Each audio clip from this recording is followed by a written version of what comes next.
რთული თამაში გამოვიდა, ძალიან ცუდი თამაში ჩავატარეთ მთლიანობაში, რაც კი მომზადებული ქონდა თამაში, ზუსტად ვიცოდით. ინფორმაცია ქონდა ამ გუნდის შესახებ, მე თამაშის წინას ვთქვი, აბსოლუტურად რადიკალურად სხვა რაღაცა გავაკეთეთ მოედანზე. რა თქმა უნდა, თავის მართლება შეგვიძლია, ვილაპარაკოთ იმაზე, რომ ტრამირებული მოთამაშეები ყავს, თამაშის მიმდინარეობისაც ნახავდით ალბათ, რომ სულაბერძენ ტრავმა მიიღო და გამოგვაკლდა. კი, ეს ყველაფერი გასაგებია, მაგრამ მიუხედავად ამისა, ის გეგმა, რაც კი ქონდა თამაშის მომზადებული, არაფერი არ გამოგვივიდა, ვერაფერი ვერ გავაკეთეთ. შესაბამისად შედეგიც დადგა.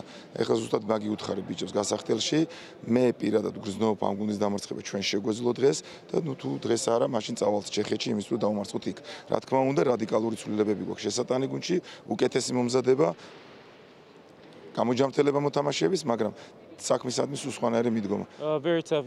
ძალიან რთული მატჩი იყო. ჩვენმა მეტოქემ ძალიან კარგად ითამაშა. წაუვიდათ სამქულიანები და კარგად თამაშობდნენ მოხსნებზეც. ჩვენი მთავარი პრობლემა ახლა ტრავმებია. რამდენიმე მნიშვნელოვანი მოთამაშე გვაკლია. ამას დრო დასჭირდება, თუმცა მჯერა რომ უფრო ძლიერები დავბრუნდებით.